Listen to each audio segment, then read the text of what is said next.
안녕하세요. 김유라입니다. 오늘은 루이스 A의 행복한 생각 가져왔어요. 짠! 이 책입니다.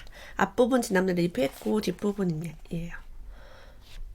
제가 책을 읽다 보니까 우리가 상상한 대로 현실이 창조된다라고 이야기를 해요. 그래서 좋은 생각을 하면 좋은 일이 일어나고 부정적인 생각을 하면 부정적인 일을 끌어당긴다고 합니다. 근데 우리는 참 요즘 같은 시기에 긍정적이고 기쁘고 좋은 생각만 하기보다는 부정적이고 무섭고 불안한 일들도 이렇게 생기기도 하니까 그런 생각도 같이 끌어당겨지는 것 같아요. 그래서 우리가 일상을 살다 보면 좋은 생각만 늘 할 수 있는 게 아니라 나쁜 생각과 부정적인 생각을 당연히 하게 됩니다. 이런 것들 좀 정화하고 배우기 위해서 저는 이런 책을 주로 많이 읽고 있어요. 책 너무 좋아서 여러분과 함께 읽어보려고 합니다. 이 책을 통해서 정말 마음의 평화, 기쁨을 얻게 되었고 그래서 좀 잠도 잘 자고 그렇게 되었어요, 저는. 한번 이야기 나눠볼게요. 누군가의 이야기를 듣고 싶다면 승자의 이야기를 들어라. 자신이 뭘 하는지 정확히 알고 있으며 자신이 하는 일을 명확하게 보여줄 수 있는 사람의 말에 귀를 기울여라. 자신을 기쁘게 여기는 사람은 당연히 매력적이다. 그들은 스스로 멋진 에너지를 발산하기 때문이다. 이런 사람 옆에 딱 붙어가지고 그들의 이야기를 들으면 우리는 행복한 생각을 더 많이 끌어당길 수 있습니다. 우주의 차원에서 보자면 세상 만사가 적재적소에 있으며 제대로 돌아가고 있다. 가끔 나에게 좋지 않은 일이 생겼을 때 엉망이야. 뭐가 잘 안 풀리고 있어. 라고 또 점점 계속 안 좋아지는 건 아닐까라고 불안할 때 사실은 해와 달과 그다음에 지구와 정확하게 그 조화로운 속도로 정확하게 돌면서 잘 밤과 낮 생명을 잘 자라고 있죠. 제가 이걸 하면서 잘못된 것이 없구나라는 것을 다시 한번 알게 되었습니다. 도움을 청하라. 원하는 바를 삶에 이야기하라. 그러면 그 일이 일어나리라. 사실 저는 자존심이 굉장히 세기도 하고요. 도움을 청했을 때 상대방이 거절할까봐 너무 두려워서 잘 도움을 청하지 못하는 성격입니다. 그래서 이거를 읽고 나서 내가 이 사람에게 이런 도움을 청하고 싶다라는 생각이 들었어요. 용기를 내게 되었습니다. 내가 바라는 일에 대해 선언문을 작성하고 목록을 만들고 보물 지도를 만들고 눈앞에 보듯 상상해라. 제가 이거 정말 중요시 여기는 거죠. 내가 원하는 것을 글로 쓰고 사진으로 붙이고 자주 보고 우주 주방에 주문하면 주문한 대로 준비될 것이다. 짜장면 먹고 싶어요 하면 짜장면 나오는 거랑 같은 원리입니다. 내가 짬뽕 먹고 싶어요 하면 짬뽕을 먹어요. 근데 나 탕수육 안 먹을게요. 탕수육 비싸니까 주문하지 않겠어요 라고 하면 탕수육 절대 안 나옵니다. 이 원리예요. 주문한 것은 가장 필요한 순간, 필요한 장소에 나타날 것이다. 주문한 음식을 너무 빨리, 왜 빨리 안 나와요? 라고 재촉하지 말라고 합니다. 때가 되면 나온다. 우리 어른들을 어떻게 모시고 있는가? 나이가 들면 내가 베푼 대로 돌려받게 될 것이다. 나는 아버지에게 따스한 연민을 느낀다. 아버지와 모종의 갈등을 겪고 있다면 먼저 마음 깊이 명상을 하고 나서 아버지와 대화를 나누라. 해묵은 문제를 좀 더 말끔하게 털어낼 수 있을 것이다. 아버지를 용서하고 자신도 용서하라. 아버지에게 사랑한다고 말하라. 마음을 깨끗이 정돈한 후 자신의 감정을 헤아려 보라. 자신이 보다 더 사랑받을 자격이 있음을 알게 될 것이다. 내가 남에게 사랑한다고 얘기할 때 내 안에 사랑이 많이 있다는 것을 알게 됩니다. 내 인생은 매 순간 완벽하고 온전하며 완성되어 있다. 신이 함께하기에 미완성이란 없다. 나는 무한한 힘, 무한한 지혜, 무한한 섭리, 무한한 일체감과 함께한다. 저는 무한이라는 이 단어를 굉장히 좋아합니다. 내가 무한하다라는 것은 신이 함께하고 있을 때 자신감이 생기고 신이 나에게 운이 좋은 축복을 주고 있다고 믿을 때 나에게 든든한 백이 있는 듯한 그런 느낌을 받습니다. 모든 것이 제때 이루어지고 모든 것이 신성한 섭리 안에서 이루어지리라. 모든 것이 완성되고 나는 기뻐하리라. 가끔 일이 잘 안 풀리고요. 내 맘대로 되지 않을 때, 계획대로 되지 않을 때 우울한 느낌이 들고 마치 안 좋아지는 이 상황이 계속 반복될 것 같을 때 이런 글을 딱 읽으면 모든 것이 제때 이루어지고 잘 돼서 내가 이렇게 살아있고 건강하고 일이 잘 풀려서 지금 이 자리에 와 있구나. 나는 사실 불안해할 필요가 없구나라는 것을 알게 됩니다. 지금 좀 힘든 일이 있어도 이 또한 지나갈 거야. 지나고 나면 별로 기억도 안 나는 사건이 될 수 있습니다. 용서라는 말을 들으면 떠오르는 사람이 있는가? 절대 잊을 수도, 용서할 수도 없다고 생각하는 사람이나 경험이 있는가? 무엇이 나를 과거에 얽매이게 하는가? 용서하지 않으면 과거에 사로잡혀 현재에 머무를 수가 없다. 미래를 창조할 수 있는 건 오직 현재뿐이다. 용서란 자신에게 주는 선물이다. 용서하면 나를 옥죄던 과거에서 해방된다. 나를 묶고 있던 과거의 경험과 과거의 관계에서 해방된다. 용서함으로써 나는 현재에 살 수 있게 된다. 절대 용서할 수 없어 라고 부들부들 떨 때 우리 몸이 그것을 이제 기억을 하고 굉장히 힘들죠. 용서를 하기까지는 굉장히 많은 시간이 걸립니다. 뭐 이런 책을 읽고 한 번에 용서해야지. 용서는 그렇게 쉬운 일은 아닌 것 같아요. 개인적으로. 네. 나는 선과 악이라는 두 가지 힘이 있다는 것을 믿지 않는다. 존재하는 것은 오로지 무한한 정신 단 하나뿐이다. 사람들은 이 유일무이한 정신에서 비롯한 지성과 지혜와 도구를 각기 여러 가지 방법으로 활용한다. 여기서 사람들이란 우리들을 말한다. 무한한 정신. 사람들은 이걸로 여러 가지로 활용을 한대요. 우리는 하나이기 때문에 여러분이 잘 되면 저 너무 기쁩니다. 여러분이 잘 되면 제가 잘 될 수 있어요. 왜? 우리는 같은 무한한 정신을 갖고 있기 때문에. 이런 책을 또 통해서 내가 무한하구나 라는 것을 다시 한번 알게 됩니다. 그래서 뭔가 도전하고 싶지 않다가도 두려워하다가도 용기를 얻게 되죠. 어른이 되면 이웃 사람들이 자신을 보고 뭐라고 생각할지 전전긍긍한다. 아이들이 이런 마음을 갖죠. 사람들이 나를 인정해주지 않으면 어떡하지? 하지만 자신을 남과 비슷하게 만들어서 인정받으려고 하지 마라. 나는 유일무이한 존재다. 만일 내가 남과 비슷하다면 나만의 특별함을 표현하지 못한 것이다. 제가 우리 아이들에게요, 정말 특이한 옷, 막 반짝이가 붙어있는 옷을 보여주면서 엄마 옷이 남다르지 않아? 라고 물어봤어요. 그랬더니 우리 첫째가 저한테 뭐라고 얘기했냐면 엄마 그게 무슨 말이야. 원래 사람은 다 같지 않아. 엄마 같은 사람은 세상에 없어. 남 다른 건 당연한 거야. 근데 엄마는 말을 왜 그렇게 이상하게 해? 남이랑 똑같을 수가 없어. 이러면서 저한테 그 얘기를 하는 거예요. 저한테 늘 엄마는 왜 이렇게 이상한 말만 하냐고 구박을 많이 합니다. 저는 거기서 느꼈어요. 내가 남다른 존재로, 특별한 존재로 사랑받고 싶어 하는구나. 그래서 남이랑 다른 그런 튀는 옷을 입고 관심받고 싶구나 라는 것을 알게 되었어요. 아이는 원래 사람은 남과 다르다고 합니다. 그래서 우리가 남과 다른 건 너무나 당연한 거예요. 남과 같을 필요가 없다 라는 거죠.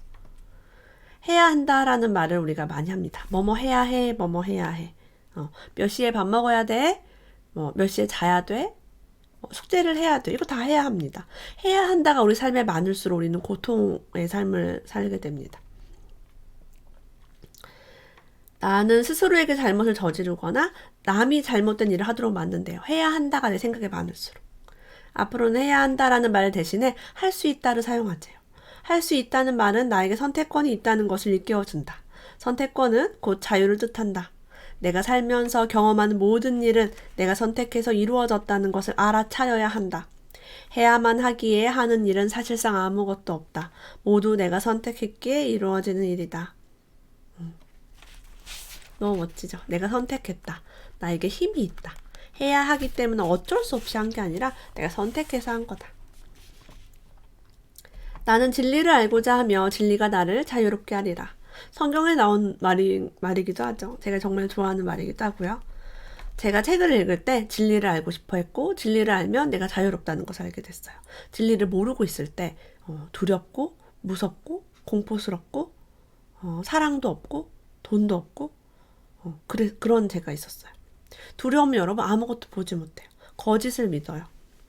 진리와 가까이 갈수록 진실을 알게 되니까 진실은 언제나 좋더라고요. 그래서 육아의 자유, 경제적 자유, 어떤 직업의 자유, 사랑의 자유, 시간적 자유 이런 것들을 얻기 위해서 다들 책 읽지 않으시나요? 책을 통해서 우리는 진리를 알고 자유롭게 될 것입니다. 우리가 진실이라고 굳게 믿는 것 중에 어떤 것은 진실이 아니다. 그것은 나쁜 일이 일어날지도 모른다는 누군가의 두려움일 뿐이다. 그러니 다시 한번 잘 생각해보고 부정적인 생각을 바꿔라. 나는 좋은 것을 누릴 자격이 있다. 저는 아이들 키우고 살면서요, 되게 나쁜 일이 일어날지 모른다는 불안한 일들이 많았습니다. 저 어렸을 때 김일성이 사망한 날에 전쟁이 날 것이다 라고 해서 난리가 난 적이 있었고요. 그때 뭐 음식 사재기도 엄청 많았대요. 김일성이 사망했는데 전쟁이 날 것이다 라는 적도 있었고, 그리고 우리는 어쨌든 북한이랑 휴전 중이기 때문에 전쟁에 대한 그런 이슈들이 계속 있었죠. 그리고 일본 방사능 후쿠시마 원전 사태 있었을 때 방사능이 이제 우리나라까지 넘어온다고 해서 엄마들이 우산 쓰고 애들 이렇게 막 하늘에서 내린다고 우산 쓰고 등교시켜주고 차로 운전해서 막 데려다주고 그런 적도 있어요. 삶에서 정말 많은 두려운 순간들이 공포스러운 순간이 있었습니다. IMF라는 경제 위기도 겪었고요. 2008년 서브프라임 모기지 금융위기 때도 전 세계가 망할 것 같은 그런 것을 경험했습니다. 전염병도 마찬가지죠. 여러 차례가 있었어요. 하지만 그거는 나쁜 일이 일어날지도 모른다는 두려움이에요. 우리는 그런 일을 겪고도 아무렇지도 않게 잘 살아가고 있어요. 물론 그런 일로 고통을 겪었습니다. 그러나 결과적으로 점점 잘 살아가고 있었어요. 자, 우리가 잠자리에서 긍정적인 생각을 하는 게 매우 중요하다고 합니다. 멋진 새날과 미래를 창조하고 싶기 때문이다. 그러니 마음속에 남은 노여움이나 원망이 있다면 잠자리까지 가져가지 말고 털어버리도록 하라. 질투심이나 복수심이 있더라도 그만 잊어라. 죄책감이나 자기 학대 같은 것이 마음 한구석에 남아있더라도 마찬가지로 그만 놓아라. 잠자리에 누워 잠을 청할 때는 몸과 마음으로 평온함을 느껴라. 밤 11시 김유라 TV와 함께 하시면 좋습니다. 자기 전에 명상을 하거나 자기 전에 좋은 클래식을 듣거나. 저는 근데 제 삶에서 제일 좋았던 게 애기들 키우고 애기들 재우고 저 혼자 책을 읽는 시간이었어요. 낮엔 너무나 전쟁 같았고 남편이랑도 별로 좋지 않고 친구도 없고 직업도 없고 돈도 없을 때 책을 읽으니까 굉장히 기쁨과 희망과 용기가 있더라고요. 지금 내 상태가 어떤지와 상관없이 나의 미래는 정말 멋지게 창조할 수 있겠다라는 자신감이 생겼습니다. 그래서 정말 기쁘게 잠들 수 있었고 다음 날을 또 살아갈 수 있었어요. 농담으로라도 자신을 비웃거나 인생에 대한 악담을 하지 마라. 당신의 잠재의식이 나도 모르는 사이에 그런 경험을 창조하기 시작한다. 그런 말을 하는 사람도 있어요. 나는 돈 복이 없어. 나는 남자 복이 없어. 아유, 남편 복이 없는 년은 자식 복도 없다더니. 이런 거 여러분 많이 들어보셨죠? 근데 진짜 이 말한 대로 경험을 창조하기 시작합니다. 여러분 이렇게 말해보시면 어때요? 남편 복도 있고 자식 복도 있다. 부모 복도 있고 자식 복도 있다. 그래서 나의 인생에 대한 악담을 하지 않으려면 여러분 미신을 너무 믿으면 안 됩니다. 무슨 얘기인지 아시죠? 누군가에게 내 인생을 상담했는데 그 사람이 뭐 당신은 어떻게 될 거예요? 라고 악담을 하기 시작하면 그걸 내가 믿어버립니다. 과거에 내가 없었다고 해서 미래에 없는 것이 아닙니다. 과거에 내가 이혼을 한다고 해서 미래에 또 이혼을 하는 게 아니에요. 과거에 사업을 실패했다고 해서 미래에 또 실패하는 게 아닙니다. 과거에 우리 아이가 공부를 못했다고 해서 미래에도 공부를 못하는 게 아니에요. 재수없는 말은 금지하자. 나도 모르게 재수없는 말을 합니다. 우리가 그것을 너무 오랫동안 듣고 자라서 그래요. 내 탓이 아닙니다. 지금 그대로의 나 자신을 사랑하며 너무나 좋은 일이 많이 생긴다고 알고 있지만 사랑하기 쉽지 않습니다. 체중을 더 줄이면 날 사랑하겠어? 어떤 직장에 취직하면 날 사랑하겠어? 넌 아직 불충분해 라고 내가 나에게 얘기합니다. 근데 체중도 줄이고 새 직장도 구하고 연인이 생겼는데도 자신을 사랑하고 싶어지지 않으면 어떻게 하겠는가? 저도 제 인생에서 목록이 되게 많았어요. 어떻게 결혼을 해야 되고 이 남자랑 결혼하고 아이를 낳고 이런 직장을 다니고 뭐 집을 사고 돈을 어떻게 모으고 어쩌고 저쩌고 책도 내고 강의도 하고 유튜브도 하고 자, 끝도 없이 나를 사랑하지 않을 만한 어떤 핑계를 대가면서 아니야 아직 나는 너를 사랑할 수 없어. 넌 아직 부족해. 유튜브를 하는 제 얼굴을 보면서 아유 얼굴이 참 못생겼다. 목소리 참 이상하다. 발음이 이상하다라고 제가 저 자신을 비난을 했습니다. 그래서 어떠한 조건을 내가 계속 체크리스트로 만족을 해도 내가 나를 사랑하지 않고 있다는 것을 알게 되었어요. 자, 우리는 그 사랑을 미래에 갖다 놓습니다. 미래에 어떻게 되면 사랑할 거야? 이건 여러분 평생 미래에만 옵니다. 내가 나를 있는 그대로 사랑할 수 있는 시간은 오로지 지금 이 순간뿐이다. 조건 없는 사랑이란 아무것도 더 바라지 않는 사랑을 말한다. 지금 있는 그대로를 받아들이는 것이다. 있는 그대로 지금 나 자신을 받아들이면, 오늘 머리를 안 감았어요. 제가 화장을 안 하고 방송을 하는 날도 있죠. 나를 받아들이기 시작하면서 화장을 안 해도 괜찮아. 머리는 이 모양으로 얼굴이 좀 커 보여도 괜찮아. 네. 괜찮은 나로 살니까 너무 마음이 편하고 더 건강해지고 너무너무 좋아졌어요. 그리고 악플러가 악플을 달아도 저 사람이 뭐 힘든 일이 있나 보다. 네. 그 사람도 있는 그대로 바라봐 줄 수 있는 거예요. 왜 나한테 악플을 달아? 이러고 화를 내는 게 아니라, 나도 괜찮고, 너도 괜찮고, 나도 그럴만하고, 너도 그럴만한 거죠. 많은 사람들이 죄의식을 가지고 있습니다. 죄의식을 가진다고 해서 문제를 해결할 수는 없다. 과거에 누군가에게 정말 미안한 일을 저질렀다면 더 이상 하지 않으면 된다. 내가 과거에 돈을 훔쳤어요. 앞으로 안 훔치면 돼요. 저는 과거에 돈을, 뭘 훔치는 걸 많이 했습니다. 어렸을 때. 많이 했어요. 엄마 돈도 훔치고 슈퍼에서도 훔치고. 그래서 저는 오랜 시간 동안 내가 깜빵에 가지 않은 것은 정말 축복받은 일이야 라고 하면서 내 삶에 안 좋은 일이 생기면 벌을 받는 거지. 내가 하나님은 다 보고 계시니까 너는 벌을 받는 거구나. 네가 재수 없는 일을 많이 했기 때문에. 이게 바로 죄의식의 메커니즘이에요. 몸이 아프면은 뭔가 원인을 찾아요. 내가 지난 친구를 왕따시킨 적이 있는데 그래서 벌을 받는구나. 계속 그런 식으로. 그에게 다른 뭔가를 보상해 줄 수 있으면 그렇게 하래요. 내가 미안한 일에 보상해 줄 수 있으면. 그래 내 마음이 편해질 수 있다면. 죄의식을 가지면 자신이 처벌받기를 스스로 바라게 되고 그로 인한 고통이 생긴다. 내가 아프거나 금전적인 손실을 보거나 이런 거 해도 당연하게 받아들입니다. 죄의식이 있는 사람은 재수없는 나, 나쁜 나가 있기 때문에 도둑년 이런 게 있어요. 그래서 재수없고 나쁜 일이 창조가 되고 이것을 당연하게 받아들입니다. 이 내면에 있는 죄책감을 없애는 건 매우 중요하죠. 넘쳐나는 수많은 상품도 내가 그 물건을 사용하지 않으면 내게 좋을 것도 없고 나쁠 것도 없다. 말도 마찬가지다. 나의 한계를 지적하는 이런저런 말들이 도처에서 들리지만 남들이 뭐라고 하는지는 중요하지 않다. 내가 그것에 어떻게 반응하고 스스로를 어떤 사람이라고 믿고자 하는지 그것이 중요하다. 제가 뭘 하려고 할 때요. 많은 사람들이 저를 무시했어요. 너는 못할 거야. 너는 자격이 안 돼. 넌 능력이 없어. 내가 뭔가를 시도하려고 할 때마다 비난하고 가까운 가족들조차 비웃고 야 네가 너 같은 게 네가 강의하면 네 강의 누가 듣니? 네가 책을 쓰면 네 책을 누가 보니? 왜냐면 저는 원래부터 작가가 아니고 글을 쓰던 사람도 아니고 원래 강의를 해본 적도 없고 아무것도 없는데 내가 뭔가 도전할 때마다 늘 무시하고 비난했어요. 하지만 그런 얘기를 들었을 때 저는 제 내면의 소리가 아니야 난 할 수 있는데 잘할 것 같은데 난 이거 하면 너무 기쁜데 너무 즐거운데 난 이걸 해서 성공을 할지 돈을 벌지 상관없이 생각만 하는 거 너무 가슴이 뛰는 거예요. 그래서 내가 나를 믿는 게 중요하다. 지금 저는요 남이 나한테 아무리 쌍욕을 하고 아무리 이상한 말을 해도 속으로 그건 네 거야. 그 불안감은 네 거야. 그 두려움은 네 거야. 실패할 것 같은 그 느낌은 너의 것이지 내 것이 아니라는 것을 명확히 알게 됩니다. 저에게 그 많은 비난을 퍼부었던 사람들은 지금 입을 싹 닫기 시작했어요. 여러분도 그런 상태가 될 때까지 한번 계속 뚫고 나가보세요. 내가 옳습니다. 내 신념이 그 내 마음이 하는 말이 맞습니다.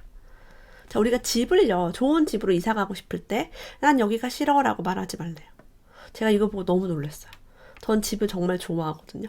난 한 번도 이 집이 싫어라고 해본 적이 없어요. 평생, 태어나면서 지금까지, 아기 때부터 그냥 우리 집이 좋았어요. 좋았던 것 같아, 나는. 집이라는 걸 되게 좋아했어요. 그래서 항상 돈을 벌고 재테크를 하고 할 때 좋은 집에, 좋은 집, 더 좋은 집, 그러니까 집이 싫어서가 아니라 집이 너무 좋기 때문에 이 좋은 공간을 계속 업그레이드 하고 싶은 욕구가 있었어요. 그 집에 머물면서 사랑하던 것마저 놓칠 수 있대요. 여기에 불평을 하게 되면. 지금 저 이 집 너무 좋거든요. 지금 자신이 살고 있는 그곳을 사랑하라. 그래야 내가 원하는 멋진 새 집이 나에게 다가올 수 있다. 저는 곰팡이, 바퀴벌레, 공벌레, 지네, 거미랑 같이 개미 이런 거랑 같이 살아본 적 있어요. 빌라에서. 근데 그 빌라에 그런 곰팡이가 있고 물도 새고 하는데도 싫지가 않았어요. 왜냐면 너무 싸고 너무 넓으니까 좋다. 이렇게 싼 가격에 이렇게 넓은 집에 살 수 있을까? 그리고 막 뛰어다녀도 괜찮은 집이었거든요. 근데 그 전에는 아파트에 살 때는 막 뛰면 뭐라고 하고 그래서 저는 장점을 좀 많이 보는 성격이었던 것 같아요. 장점을 봐야지 내가 행복하고 단점을 바라보면 너무 불행한 경험을 많이 했기 때문에 나는 그냥 장점만 보고 살아야지 라고 마음을 먹었어요. 우리가 뭔가 몸이 아플 때요, 겉으로 드러난 증상만을 치료하려고 하지 말라고 합니다. 병의 원인을 제거해야 한다. 병의 근원이 마음속까지 살펴봐야 한다. 우리가 병의 원인을 열이 나면 열 나느냐? 기침하면 기침약만 먹습니다. 사실 내 마음 안에 병이 있거든요. 저는 제가 마음의 병을 워낙에 많이 경험을 했기 때문에 약을 먹어도 안 낫고 병원에 가도 안 나은 경험을 굉장히 많이 했어요. 여러 가지 이상한 일들이 많았습니다. 19살 때 제가 약국에서 아르바이트를 한 적이 있었어요. 고3 때 수능 끝나고 했었는데 유명한 내과에 있는 약국이었거든요. 그때 파란색 코팅 알약, 정말 요만한 알약을 4분의 1로 쪼개서 처방을 하시는 걸 보고 약사님께 이 약은 뭔데 4분의 1로 이렇게 작게 쪼개서 넣냐고 물어보니까 소화가 안 되고 위장이 안 좋고 막 속 쓰리고 위염이 있고 이런 분들이 마음의 병이 있대요. 그래서 신경이 되게 신경 안정제를 먹으면 그래도 마음이 좀 편해지고 그러면서 위장이 낫는다는 거예요. 근데 그 사람들이 와서 내가 이러저러한 힘든 일이 있어서 마음이 아프다라고 말을 안 한대. 그냥 위장이 어때요? 자꾸 뭐 토할 것 같아요. 혹은 소화가 안 돼요. 속이 쓰려요. 이 얘기만 한다는 거예요. 그때 제가 그걸 느꼈어요. 마음이 병을 만드는구나. 근데 약사 의사도 알고 있는 거예요. 약사 의사도 알고 약을 그렇게 처방하는 거죠. 실제 그 내과가 정말 유명한 내과였어요. 근데 그 유명한 이유가 딱 위장약만 처방하는 게 아니라 신경 안정제도 조금 넣어서 해서가 아닌가라는 생각이 들었습니다. 저 하늘에 떠있는 별이나 행성은요, 궤도를 질서 정연하게 유지하고 근심하거나 불안에 떨지 않는데요. 우주의 섭리와 평화가 깃들어 있기 때문이다. 마찬가지로 어떤 혼란스러운 생각도 나라는 평화로운 존재에 영향을 미치지 못한다. 나는 평화 그 자체다. 우주가 질서 정연하고 우주가 완벽해요. 우리는 우주의 일원입니다. 우주가 우리에게 생명을 줬어요. 우리가 우주에 있는 먼지와도 같은 존재죠. 우주가 완벽하면 나도 완벽하다. 우주가 평화로우면 나도 평화롭다. 걱정할 필요가 없는 거죠. 나는 그런 걱정도 많이 했어요. 뭐 멸망이 온다 몇 년도에 막 그런 것도 있었죠. 그 다음에 뭐 우주에서 무슨 행성이 지구로 떨어지면 우리 다 죽는다. 뭐 영화도 있잖아요. 쓸데없는 두려움으로 너무 많이 우리가 시간을 허비했습니다. 이 땅 위에는 아무리 먹어도 남을 만큼 먹을 것이 넘치고 아무리 써도 다 쓰지 못할 만큼 많은 돈이 널려 있다. 아무리 만나도 다 만나지 못할 만큼 많은 사람들이 살아가고 아무리 사랑해도 다 경험하지 못할 만큼 많은 사랑이 기다린다. 한계 없는 마음, 한계 없는 하나의 지성은 나에게 언제나 그래 좋아 라고 말한다. 내가 무엇을 믿건 무엇을 생각하건 무엇을 말하건 우주는 언제나 그래 좋아 라고 말한다. 나는 부정적인 생각이나 부정적인 일로 시간을 낭비하지 않는다. 부정적인 일을 생각할 때 우주가 그래 좋아 이래요. 그러니까 우주가 엉뚱한 일에 응답하지 않도록 우리는 좋은 생각에 그 자리를 채워주면 됩니다. 우리는 우리의 가능성에 많은 한계를 긋습니다. 나는 여자라서 할 수 없어? 나는 아이가 며칠 할 수 없어? 나는 배운 게 없어 할 수 없어? 나는 학벌이 좋지 않아서 어쩌고 저쩌고. 나는 좋은 부모를 못 만나서 좋은 교육을 받지 못했어. 자, 이러한 조건들이 중요하다고 생각하기 때문에 우리는 한계에 집착을 합니다. 가능성에 집착하지 않고 한계에 집착합니다. 나는 할 수 없어 라고 말할 때마다 스스로에게 한계를 만드는 것이다. 저는 한계 인간도 많이 만나봤고요. 무한계 인간도 많이 만나봤어요. 무한계 인간은요, 만나면 무슨 대화를 하냐면 할 수 있는 것에 대해서만 얘기합니다. 유라씨, 내가 다음 달에 뭐 할 거고요. 지금 뭐를 하고 있는데 잘 되고 있고요. 이거는 이렇게 저렇게 할 거고요. 이 일을 위해서 누가 지금 도와주고 있고요. 이것만 하고 있어요. 할 수 없어는 그거 내가 할 수 없어요. 지금 경제가 안 좋으니까. 지금 내가 어쩌니까. 핑계. 핑계만 계속 대고 있어요. 근데 할 수 있다고 믿는 사람은요, 그걸 위해서 모든 자원과 모든 도움과 모든 인맥을 끌어옵니다. 무한계 인간 공주님 왕자님, 저와 함께 이 책을 읽어주셔서 감사합니다. 우리 마음의 힘, 마음의 행복한 생각으로 현실에도 행복한 일들이 가득하시길 바랍니다. 오늘도 함께 해주셔서 감사합니다. 다음에 또 만나요.